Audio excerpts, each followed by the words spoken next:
Hoy toca el turno de abordar en esta secuencia que estamos realizando a partir de estas luminarias, que son los padres de la Iglesia. Hoy toca el turno de Clemente de Alejandría, el cual también veremos, como esta visión importante y aquello que nos puede aportar para una mejor comunión con la verdad en el mundo contemporáneo. Entonces, el día de hoy toca el turno a San Clemente de Alejandría.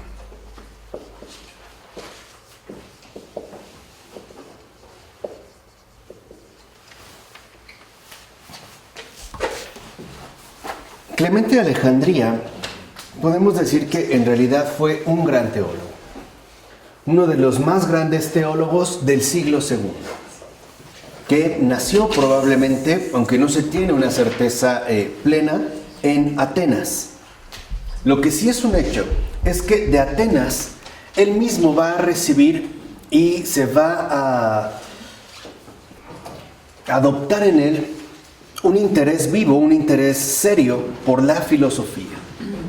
De tal manera que este interés por la filosofía, manifiesta Clemente de Alejandría, lo va a convertir ante todo en el más destacado, o uno de los más destacados promotores del diálogo entre la fe y la razón, ¿no?, en la tradición cristiana. Entonces, uno de los aspectos más relevantes de Clemente de Alejandría es esta vinculación que él establece, este diálogo fecundo, este diálogo enriquecedor entre la fe y la razón. Clemente de Alejandría, en tanto ha tenido también una formación filosófica y ha estado en contacto directo, ¿no?, literalmente con la cuna de la filosofía, que es Atenas, pues reconoce que no tiene por qué darse un divorcio o una separación tajante entre una y otra, sino que habría que promover a grandes rasgos un verdadero diálogo entre, pues, ¿no?, la fe, que nosotros entenderíamos en el sentido más general como revelación, y la razón, entendida en su sentido amplio como filosofía. Ese es como el primer aspecto central que busca destacar precisamente Clemente de Alejandría. Un diálogo fecundo, un diálogo cooperativo, un diálogo enriquecedor entre revelación y filosofía. De tal forma que podemos ver cómo la herencia que deja Clemente de Alejandría estará firmemente marcada justamente por la pretensión de este diálogo, ¿no?, por la apertura a este diálogo donde fe y razón, es decir, revelación y filosofía, se encuentran, ¿no?, en tanto ámbitos fundamentales para la redención. Entonces, lo que sí se sabe es que siendo todavía joven, llega a Alejandría. Sabemos que Alejandría es la parte oriental del mundo antiguo, ¿no?, que actualmente se encuentra todavía o más bien en la región de Egipto. Y es importante también el hecho de que él, siendo joven, ¿no?, se traslade de Atenas a Alejandría, porque Alejandría, estando en Egipto y estando más, en contacto con la parte oriental del mundo antiguo, llega pues a esta ciudad símbolo que ante todo va a caracterizarse por ser una ciudad donde se van a entrelazar, ¿no?, diversas culturas, que de hecho, en efecto, provienen ya de lo que se conoce como la edad helenista, ¿no? O sea, tanto Oriente y Occidente van a confluir precisamente en Alejandría. Además, será una de las ciudades mucho más florecientes en cuanto al desarrollo principal del pensamiento filosófico. Recordemos que con la caída de Grecia, ¿no?, y el auge de Roma, mucha de la herencia filosófica de Atenas, pues ahora va a ser trasladada justamente hacia Alejandría. Recuerden que si por algo es famosa Alejandría, es por su antigua biblioteca, ¿no? Se puede considerar la biblioteca más grande, por lo menos del mundo antiguo, en cuanto a toda la serie de rollos y escritos que se conservaban hasta su lamentable incendio. También ahí, ya en Alejandría, va a ser discípulo de Panteno y le toca una persecución. en la cual durante los años 202-203 ahora abandona Antioquía para irse a Cesarea, en Capadocia, donde va a fallecer en el año 215. Entonces estamos, ¿no?, entre el siglo II e inicios del siglo III. Ahora, las obras más importantes, por lo menos que nos quedan de él, son tres: el Protréptico, el Pedagogo y los llamados Strómata. Aunque al parecer no era esta justamente, ¿no?, la intención original del autor, estos escritos, vistos en su conjunto, sí constituyen una verdadera trilogía.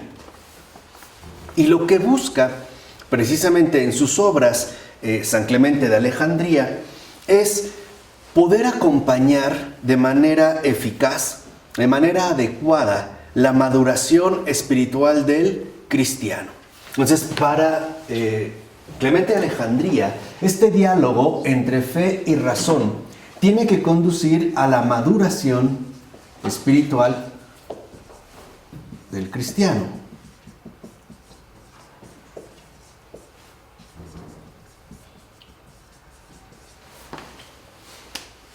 Ya podemos ver entonces cómo Clemente de Alejandría se da perfectamente cuenta de que la revelación requiere también de los aportes y el acompañamiento de la filosofía. Y al revés, la filosofía es fundamental para poder asimilar los contenidos que nos ofrece la revelación.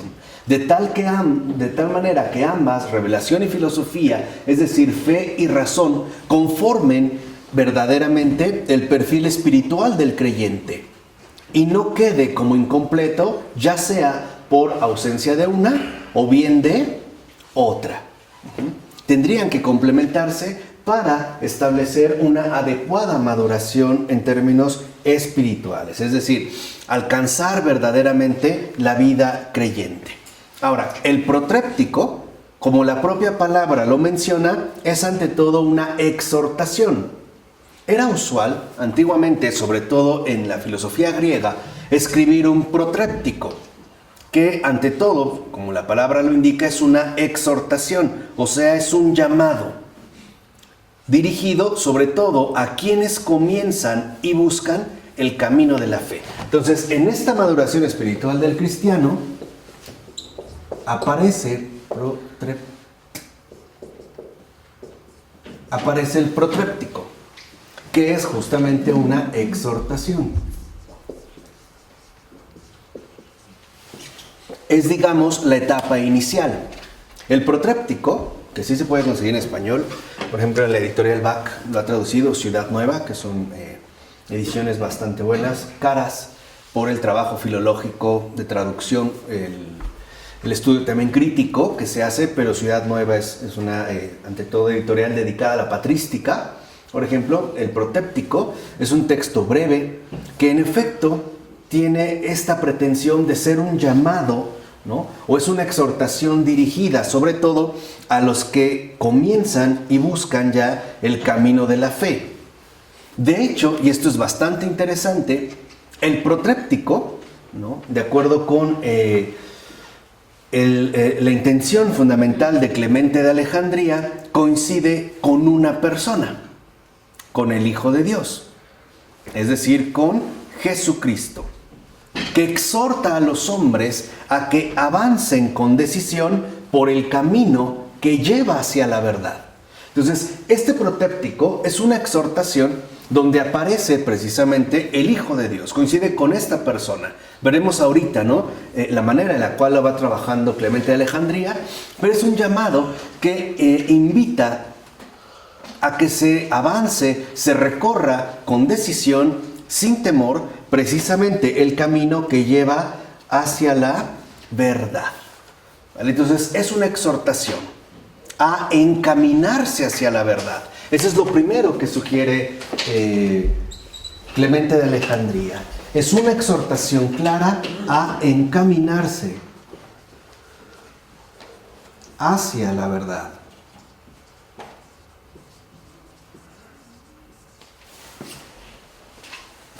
De tal manera que entonces ya podemos ver cómo esta maduración espiritual del cristiano en esta primera etapa o fase del encaminarse hacia la verdad, requiere de dos elementos: fe y razón.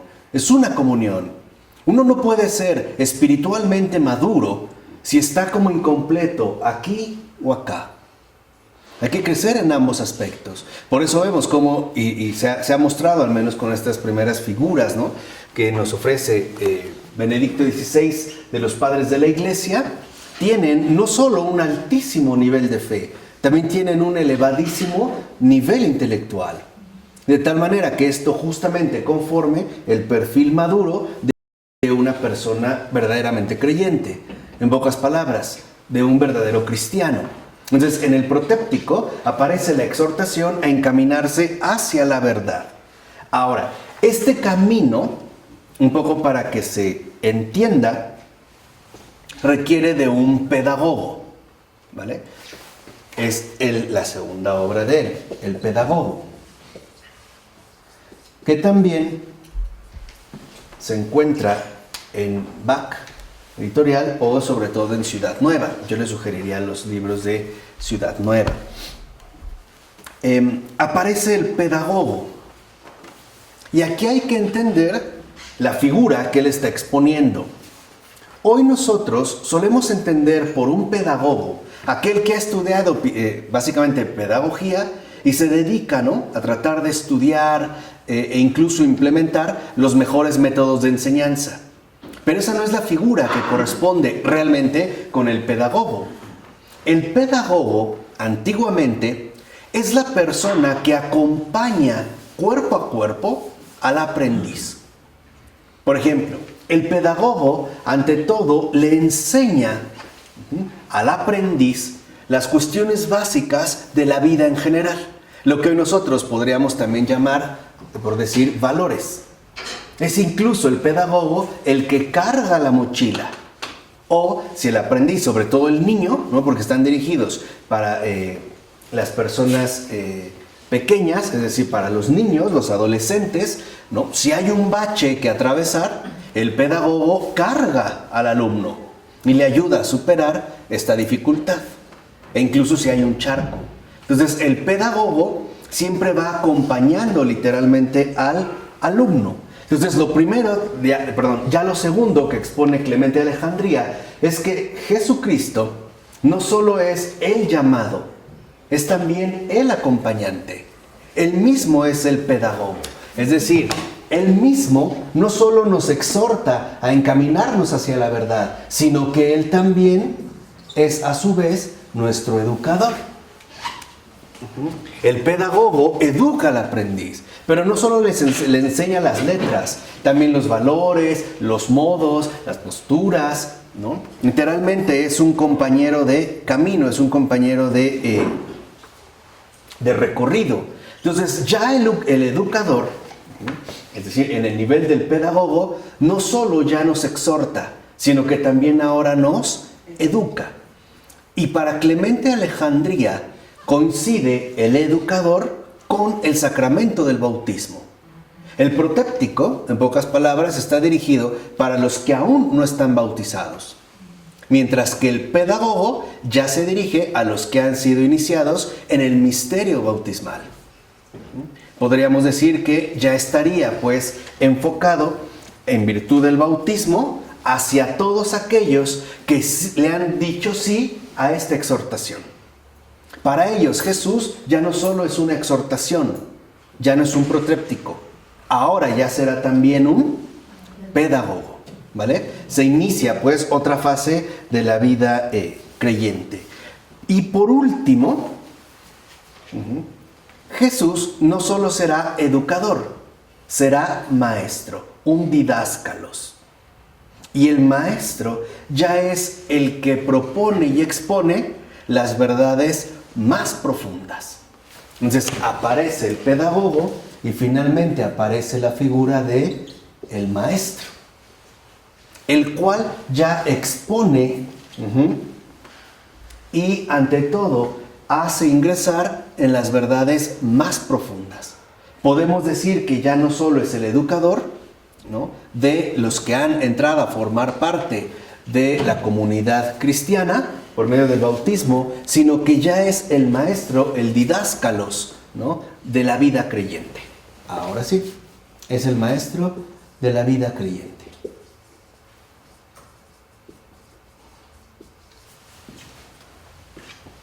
Aquí aparecen, pues, como tres rasgos fundamentales en la obra de Clemente de Alejandría. Los aún no bautizados, pero que son llamados a que se integren, los que se han integrado, ¿no?, y es el educador a partir de los bautizados, pero no todos, también reconoce Clemente de Alejandría, realmente maduran en el misterio recibido. Es como si hoy dijéramos que hay algunos que han sido bautizados, pero no han sido verdaderamente discípulos. No han llegado a ser discípulos. Han tenido en Jesús a su pedagogo, pero no lo reconocen realmente como un maestro. Entonces, el pedagogo habla a los bautizados. Los estrómata, que es una palabra en griega, que no tiene una traducción inmediata, por lo menos al español, pero lo más cercano, strómata, es como tapicería, como una serie de tapices que van conformando finalmente un todo unitario. Entonces, lo que ofrece Clemente de Alejandría también está propuesto en tres niveles. Los aún no bautizados, pero que son llamados a encaminarse hacia la verdad, los que han ingresado en la verdad y los que han perseverado en ella. Entonces, lo que vemos es que Clemente de Alejandría configura, pues, ¿no?, a una manera de trilogía, aunque no es la intención explícita de Clemente, pero una verdadera profundización en la verdad. Los que son llamados a ella, los que ya entraron en ella, y finalmente los que se consumaron en ella, o los que verdaderamente se adhirieron a ella.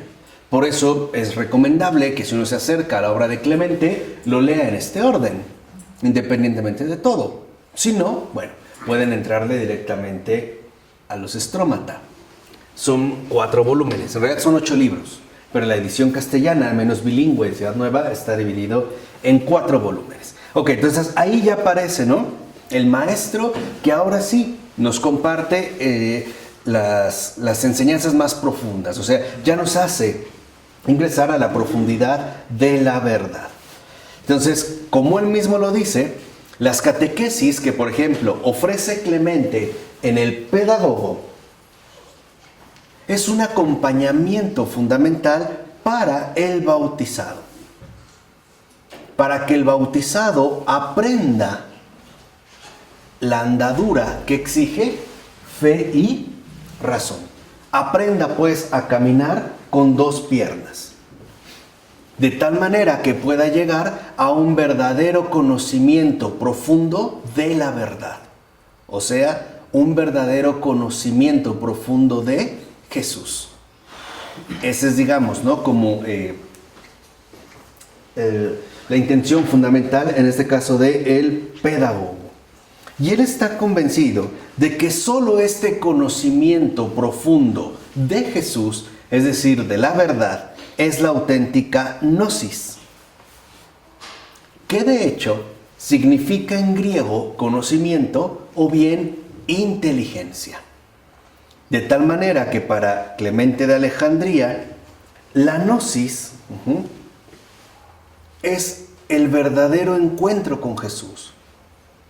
Eso es gnosis. O sea, no todo es conocimiento. Para Clemente de Alejandría, y esto nos puede dar mucha luz en el mundo contemporáneo, no todo puede ser llamado realmente conocimiento. Porque el conocimiento real es aquel que brota del encuentro con la verdad. Dicho de otra manera, el conocimiento real es aquel que proviene de la verdad. Fuera de esa verdad no se podría hablar propiamente de conocimiento.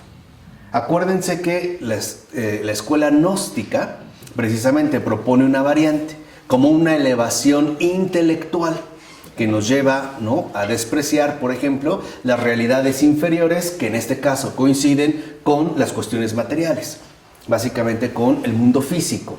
¿no? Influidos por los neoplatónicos. Aquí en realidad lo que considera Clemente de Alejandría es que este diálogo profundo entre fe y razón, esta comunión entre fe y razón, no es otra cosa más que inteligencia.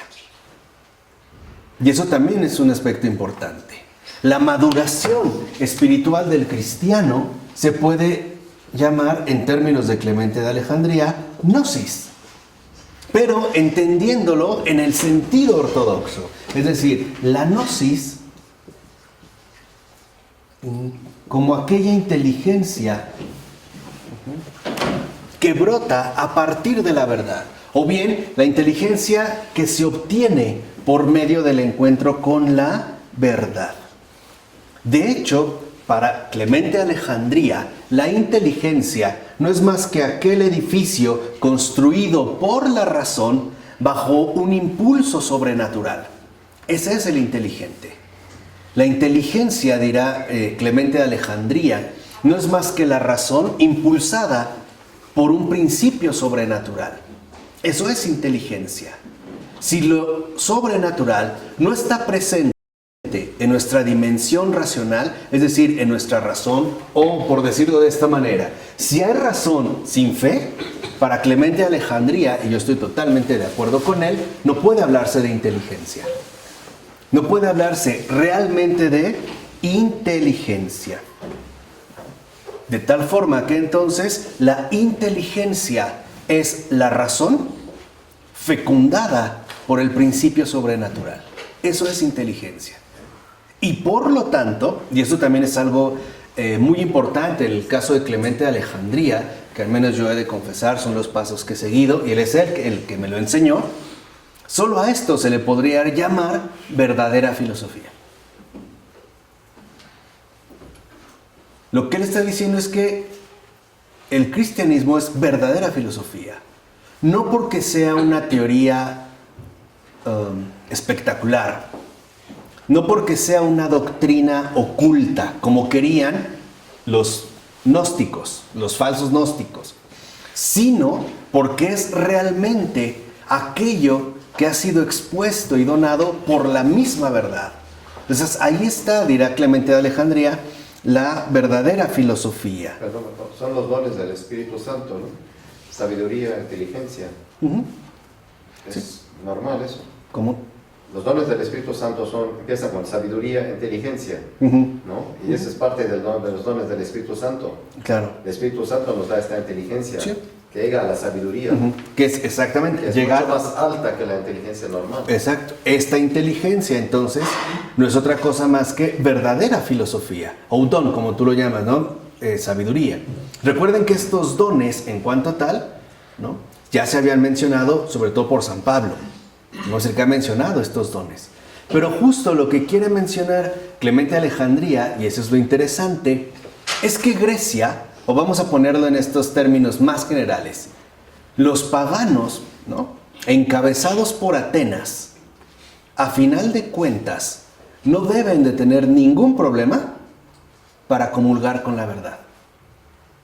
O por poner una imagen que a algunos filósofos contemporáneos como que les resulta llamativa. Atenas conduce a Jerusalén. Atenas conduce a Jerusalén.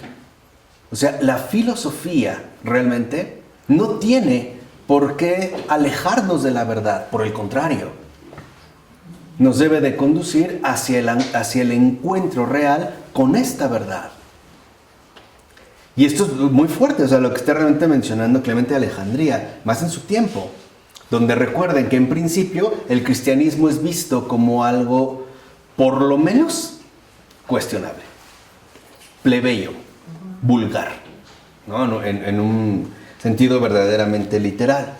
Entonces lo que dice es, no, esta inteligencia que nosotros realmente podemos llamar filosofía, no es más que aquello que nos muestra el camino que hay que seguir en la vida.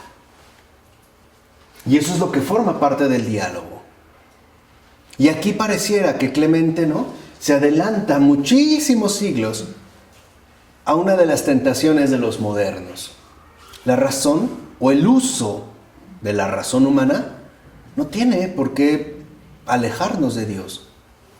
Al contrario, más bien tendría que conducirnos a Él. Es donde entraría, digamos, esta comunión, ¿no? La razón, la filosofía, representada por Atenas, la fe y la revelación por Jerusalén, ¿no? De una manera, en este caso, amplia. De tal forma que hay que conocer cuál es el verdadero camino que hay que adoptar en la vida. ¿Cuál es, pues, este camino? Por lo tanto, él dirá que lo que nosotros llamamos inteligencia, la verdadera inteligencia, no es otra cosa más que la maduración espiritual de la fe. Por eso el creyente no puede vivir como estúpido, o ingenuo, o ciego, sino que tiene que, en pocas palabras, ¿no?, conducirse cada vez más en profundidad en esta verdad que le ha sido ahora revelada. Entonces, si aquí hay un llamado, aquí hay una preparación, el maestro de la vida creyente lo que realmente nos ofrece es unión. Y aquí está entonces la definición de filosofía. ¿Qué es filosofía? Unión con Dios. Ahora, no con el Dios del deísmo, no con un poder ahí, sino que la filosofía no es más que la unión con Jesús. Eso es filosofía. Primero que lo va a definir de una manera tan tajante. Filosofía, unión con Dios. Y el Dios, Jesús. Jesús, ¿verdad? Sí, claro. Esta unión con Dios, Jesús, es justamente la gnosis. La verdadera gnosis. Dicho de otra forma, los gnósticos no son estos sectarios que proponen doctrinas ocultas para algunos cuantos iniciados. No. Son los que han entrado en comunión con la verdad. Eso es gnosis. Eso es filosofía. De hecho, si lo ven, ya en los muchos cursos que hemos dado aquí, eso es lo que hemos propuesto. Ese es el camino que buscamos despejar, como barrenderos, pero del camino. Quitando un montón de basura, ¿no?, que se fue acumulando, para que ahora sí se pueda transitar libremente. Quitar todos estos obstáculos que impiden la comunión con la verdad. Pero esto es lo importante, es la filosofía, unión con Dios, unión con Jesús. Es realmente, ¿no?, unión con la verdad. Por eso, Clemente de Alejandría va a distinguir dos niveles de la vida cristiana. Y esto es importante. ¿Se entendió lo que aquí expusimos? Sí. ¿No? Va a distinguir dos niveles ya de la vida cristiana. El primero, fíjense, cristianos creyentes, de entrada. Cristianos creyentes que viven la fe de una manera común. Vamos a decirlo así, unos cristianos de fe ordinaria, ¿no?, pero siempre abiertos a los horizontes de la santidad. Cristianos de fe ordinaria, pero abiertos a los horizontes de la santidad. Y en segundo lugar, ya no aparecerían los cristianos de fe ordinaria, sino los auténticos gnósticos. O sea, aquellos que ya llevan una vida de santidad y por lo tanto de perfección espiritual. Y aquí hay entonces un grado todavía mayor. ¿Qué es Jesús? Dentro de esta línea, ¿qué es Jesús? Es la verdad. ¿Qué es la verdad? A ver. La realidad tal cual es. Ok, una parte. Sigue respondiéndole a Pilato. ¿Qué es la verdad? Entonces, siguiendo esta línea, lo que va exponiendo es San Clemente de Alejandría. ¿Qué es entonces la verdad? Jesús. ¿Cómo se ve? A ver, ¿cómo se puede mostrar que alguien se ha encontrado con Jesús? Por el cambio interno, O sea, La liberación. cambio de ser. por la santidad. Despertar espiritual. ¿Qué es filosofía? ¿Qué es la filosofía? Santidad. Escuela de santidad. Esa es la filosofía. Sin esto, la filosofía es fraude.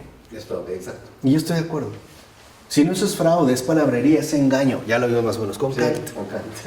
Pero creo que es como muy claro. Es la filosofía, es escuela de santidad. Entonces, esta escuela de santidad es gnosis. Y eso es inteligencia, está vinculado. Entonces, Jesús, o el encuentro con la verdad, la unión con Dios, no es más que, como dijimos, ¿qué? Santidad. Escuela de santidad.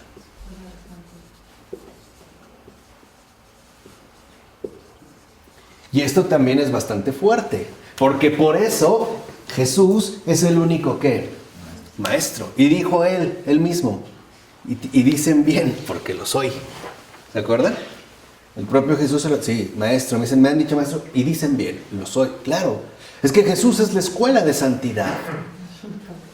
Y esto también entra en un choque bastante frontal con respecto al modo en el cual se había definido, por lo menos en Atenas, es decir, sin fe, sin revelación, la cuestión filosófica. Recordemos simplemente en Platón, que es el que la va como a institucionalizar o a formalizar bajo ese perfil. Él funda la academia. Pero si uno atiende a la pura palabra academia, está formado por dos elementos en griegos, akas y demos. Akas es un prefijo que significa lejos de, o apartado de, o a distancia de, separado. Demos significa pueblo. Entonces, literalmente, la academia es lugar alejado del pueblo. ¿Qué quiere decir? Que hay un perfil elitista. No todos se pueden dedicar a las cuestiones filosóficas, sino, en primer lugar, los hombres libres y pudientes, que tienen la facilidad para poder hacerlo. Y eso se consideraba una escuela ¿qué? Inteligentes. Inteligentes. Lo que está mostrando aquí Clemente de Alejandría no es así. No hay por qué irse a un lugar apartado para obtener esta verdad. Más bien lo que hay que entender es dónde está.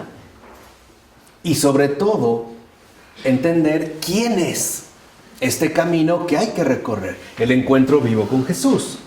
Entonces, la filosofía es escuela de santidad, eso es gnosis.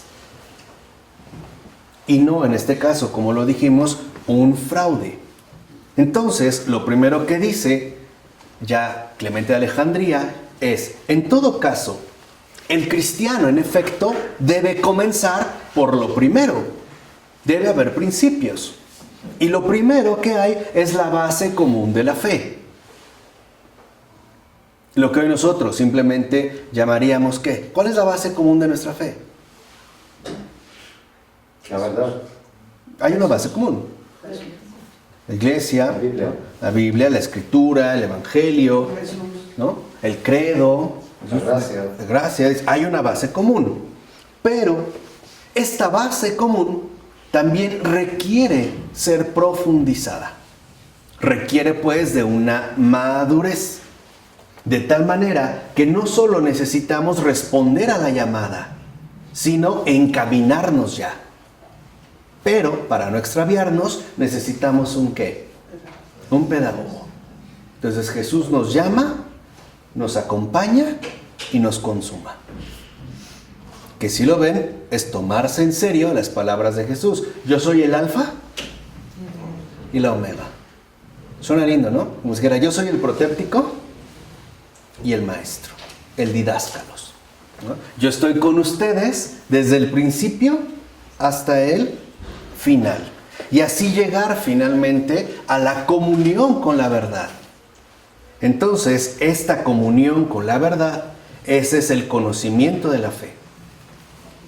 Y aquí vemos cómo ya en Clemente de Alejandría, el conocimiento no solo tiene un perfil teórico, sino que el conocimiento, ante todo, tiene una repercusión metafísica en toda la estructura fundamental de nuestro propio ser.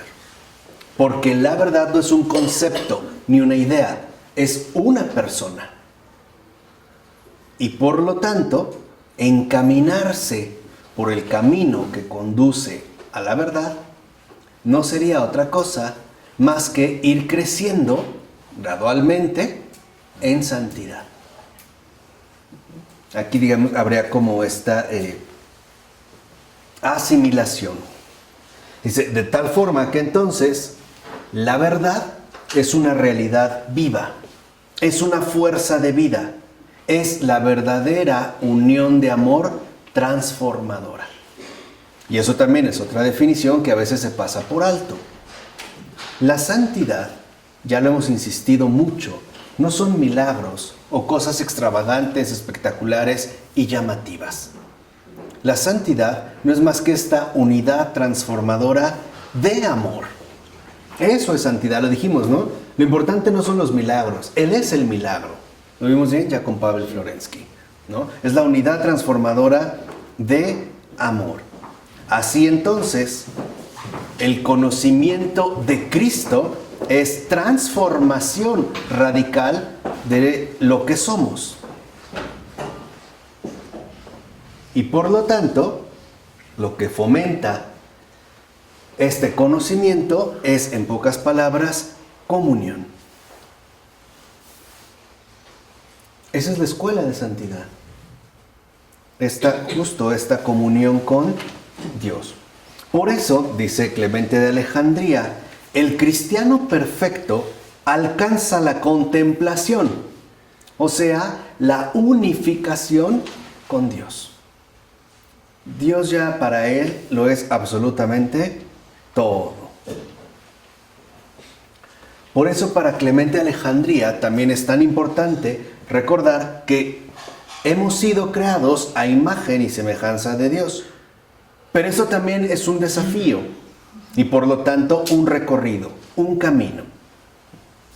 Clemente de Alejandría considera que de hecho el objetivo de la vida, o sea, nuestro destino último, consiste verdaderamente en hacernos semejantes a Él.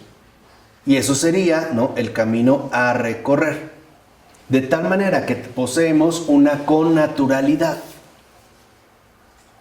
No hay que pasar de una cosa a otra absolutamente diferente o distinta. Hay una connaturalidad. O sea, nosotros también, a pesar de todo, a pesar del pecado, no hemos perdido esta connaturalidad que nos puede precisamente devolver hacia esta, o más bien que nos puede orientar hacia esta unificación. Y para Clemente de Alejandría, esta connaturalidad se puede observar a partir de que estas realidades divinas sí pueden ser captadas por el hombre y por lo tanto también aceptadas, lo cual nos llevaría a la vivencia de la fe, la práctica de las virtudes, para llegar finalmente a la contemplación, o sea, un camino de perfección. Entonces, el diálogo entre fe y razón, la comunión entre fe y razón, es como el elemento central de esta escuela de santidad. Por eso insiste Clemente de Alejandría que no es posible asemejarse a Dios, ¿no?, y contemplarlo solamente con el conocimiento racional, con nuestro pensamiento. No, para realmente contemplarlo, también hay que vivir una vida según la verdad. Es decir, según el Logos. En consecuencia, dice Clemente de Alejandría, las buenas obras siempre tendrán que acompañar nuestro crecimiento intelectual, como la sombra sigue siempre al cuerpo. Entonces no basta con conocer intelectualmente, también hay que vivir, o nosotros diríamos encarnar. Por eso afirma Clemente de Alejandría que dos son las virtudes que adornan el alma del verdadero gnóstico. Ya entendimos este término, ¿no?, en Clemente de Alejandría.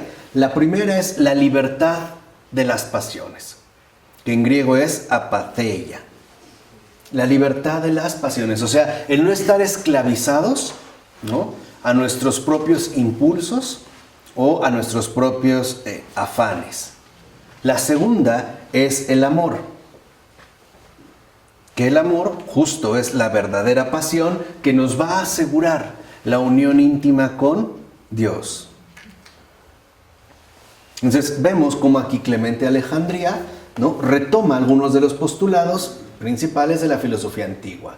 También la patheia era, por ejemplo, un término filosóficamente utilizado por los estoicos. El ser libre de estos desórdenes interiores que incluso nos podían rebajar de la altura racional que debemos mantener, ¿no? O sea, el no vivir arrastrados por las pasiones, sino vivir según la altura del intelecto. Clemente de Alejandría reconoce que sí, pero que no es nada más por no estar sometido, sino por el fin buscado, para poder alcanzar, en este caso, ¿no?, la semejanza con Dios. Entonces, lo que vemos es que Clemente de Alejandría toma el relevo de un diálogo inconcluso, ¿no?, o más bien de un diálogo que había quedado inconcluso nada más y nada menos que con el gran apóstol San Pablo. Acuérdense que San Pablo, por ejemplo, estando en el Areópago de Atenas, intentó el primer diálogo, ¿no?, con el pensamiento griego. Vamos, o sea, intentó el primer acercamiento entre fe y ¿qué? Razón. Y sabemos que en gran parte este intento de diálogo fue un gran fracaso. ¿Por qué? Porque le dijeron, ya, otra vez te escucharemos. ¿Se acuerdan? Y esto se entiende bajo el contexto. Otra vez te escucharemos, ¿no? Porque si para ellos la materia es lo más bajo que haya, decir que un Dios se ha hecho carne, pues es locura. Pero decir que murió y resucitó, ya. Ahí la ves. O sea, literalmente lo que le dijeron a Pablo es, ahí la ves, ¿no? En otra ocasión te escucharemos. ¿Qué hace Clemente? Retoma este diálogo. Retoma este diálogo precisamente, ¿no?, para afirmar que, en pocas palabras, la tradición filosófica griega no tiene por qué alejarnos de la verdad. Al contrario, tendría que ser un buen medio. Es más, de hecho, Clemente, en sus Strómata, por ejemplo, en el libro 6, párrafo 8, versículo 67, afirmó que Dios dio la filosofía a los griegos como un testamento. Ese es su testamento. Para eso le dio, ¿no?, la filosofía a los griegos. Y esto tiene también un sentido bastante amplio. Recuerden que a grandes rasgos, el mundo se divide en dos: creyentes y paganos. Que es justo lo que vemos que Jesús ha venido, ¿qué?, a unir. Los que han recibido la ¿qué?, la revelación, y aquellos que se les ha dotado con un rasgo particular de intelectualidad. Se reúnen. El mundo de la revelación y el mundo de la no revelación quedan juntos. Entonces, lo que afirma en este caso Clemente de Alejandría es que el pueblo, ¿no?, que vive de la revelación no tiene en realidad por qué ir separado de aquel otro pueblo que no ha recibido la revelación, pero se le ha dado otro medio. En este caso, por ejemplo, el pensamiento, o bien podemos decir la filosofía. Así habría pues esta reunión, y por lo tanto reconocer que, así como para los judíos, ¿no?, la ley es obra de revelación, para los griegos, entiéndase más bien paganos, la filosofía también es una especie de revelación. Esa imagen que él propone son dos ríos que confluyen en el mismo logos, que tomándosela en serio conducen a Jesús. Tanto en el caso de los judíos, piensen en el tiempo en el que está hablando Clemente, ¿no?, de Alejandría, como en el caso de los paganos. Si uno se toma en serio lo que ha recibido, si uno realmente se compromete con la verdad, el fin del recorrido es el mismo. Si uno es un judío serio, llega a Jesús. Si uno es un filósofo serio, llega a Jesús. Porque ahí está la verdad. Y es justamente hacia donde se nos conduce. Pero por ejemplo, Marco, hay muchos serios, pero no tienen los elementos suficientes para llegar a Jesús, a pesar de su seriedad. Por ejemplo, les hablan muy mal de la católica de inicio, ¿no? O sea, arrancan, por más que sean serios, arrancan sin elementos verdaderos para llegar a la verdad. Claro. A pesar de que son serios. Sí, o sea, hay como muchos factores que podrían como impedir, ¿no? Sí. Este arranque, o por lo menos responder a esta exhortación. Pero yo creo que algo es fundamental, y eso se ve, por ejemplo, en el caso de Edith Stein. Sí tiene que haber un verdadero anhelo de verdad. O sea, sí tiene que anidar en el corazón un verdadero anhelo de verdad. Llegar a la verdad. Ir a la verdad. Esté donde esté. Yo creo que este anhelo de verdad, ¿no?, en el corazón, es como la llave que nos abre esa pequeña puerta que nos tendrá, ahora sí preparados, un camino a recorrer, un avance a recorrer. Pero recuerden, San Justino Mártir, ese otro gran padre que mencionamos, también él era filósofo. Y al final reconoció que en efecto, hasta que, ¿no?, encontró a Jesús, hasta que tuvo contacto con el Evangelio, hasta que, ¿no?, reconoció la fe, entonces sí, se había convertido en un verdadero ¿qué? Filósofo. Porque hoy de entrada se define al filósofo como ateo, ¿no? Como que de entrada tiene que ser ateo. O sea, como que si el filósofo se dedicara únicamente a la labor intelectual, y ya por ese simple aspecto tuviera que renunciar a la fe o alejarse de la fe. La primera pregunta es como, ¿por qué? O sea, eso más bien yo creo que es como una especie de pose ilustrada, ¿no?, de divorcio y de ruptura. ¿Se acuerdan lo que vimos hace rato? De ese contra, ¿no?, que literalmente impulsa la modernidad, siempre ir en contra. No, aquí más bien se trata de una reunión. Por ello no es casual que Clemente de Alejandría nos ayuda, ¿no?, a recuperar y subrayar esa dimensión metafísica de la verdad, para poder entrar en un verdadero diálogo crítico, serio y exigente con el pensamiento filosófico contemporáneo, que hoy no es irrelevante. Si hoy lo ven, así como los padres de la Iglesia desde el inicio lo hicieron, ¿no?, tratar de entrar en este diálogo serio, exigente, con el pensamiento de su época, hoy también el cristianismo no puede pasar por alto este aspecto. No podemos también pretender quedar encerrados en una fe que carece de la exigencia propia del crecimiento espiritual, ¿no? Lo que una vez les dije, estar a la altura del mundo.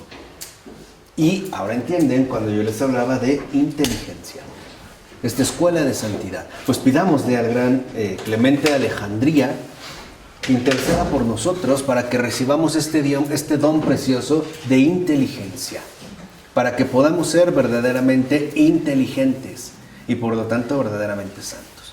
En nombre del Padre, del Hijo y del Espíritu Santo. Amén.